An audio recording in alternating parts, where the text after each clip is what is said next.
Bonsoir, l'invité du lundi vous propose une rencontre avec Emmanuel Hamelin. C'est le soir du premier tour, nous sommes dans les grands salons sud de la préfecture.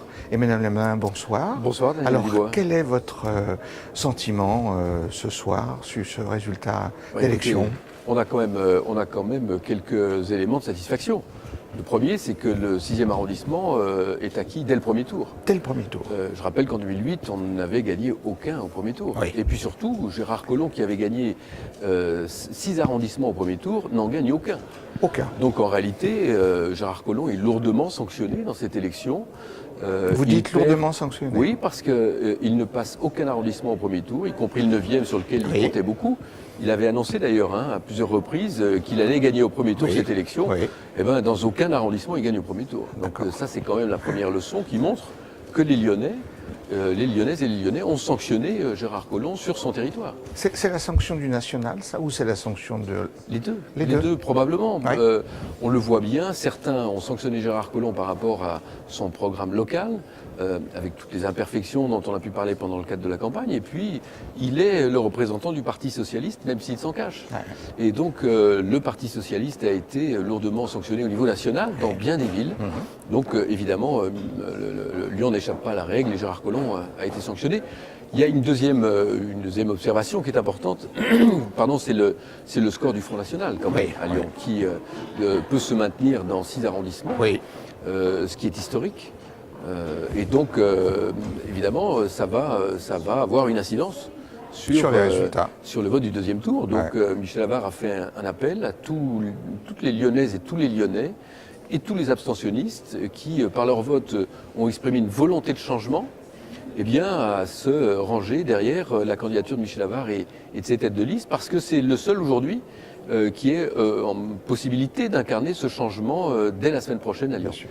Est-ce que vous avez des informations sur le deuxième arrondissement? Est-ce que vous avez les chiffres du deuxième? Le deuxième arrondissement frôle le 50%, donc il aurait pu passer au premier tour, mais il n'est pas du tout en difficulté pour le deuxième tour. Il n'est pas du tout en difficulté pour le deuxième tour. Alors, sur votre territoire proprement dit, donc la Croix-Rousse, quelle est la situation? Écoutez, la Croix-Rousse, j'arrive en deuxième position derrière le maire sortant. Vous êtes satisfait? Vous êtes satisfait?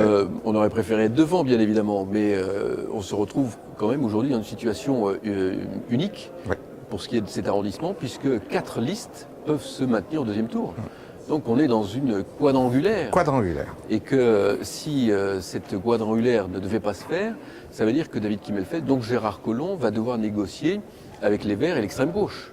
Donc de quel attelage les Lyonnais vont-ils avoir droit dans un cas de figure comme celui-ci? Puisque les négociations sur l'ensemble des arrondissements vont être de cette nature, et que si Gérard Collomb veut être élu, il va falloir qu'il négocie avec la gauche dure. Je ne suis pas certain que les Lyonnais soient enclins à aller dans cette direction. Emmanuel Hamelin, est-ce que vous avez un pronostic pour le deuxième tour? C'est très difficile, je suppose. Bien sûr que c'est toujours difficile. C'est toujours difficile. Mais Michel Avart garde toutes ses chances de gagner cette élection dès lors qu'il y a une très forte mobilisation des Lyonnais qui veulent que ça change, parce que, encore une fois, le seul candidat qui peut incarner le changement à Lyon, c'est Michel Avart. Vous dites que Michel Avart a toutes ses chances ce soir? Oui, bien sûr, parce qu'il a, en gagnant un arrondissement, il a créé une dynamique. Il a considérablement augmenté les scores de 2008 pour ce qui est de la famille de la droite et du centre, face à une gauche qui est très divisée, qui va devoir négocier probablement dans des conditions difficiles et qui fait son plus mauvais score depuis 2001.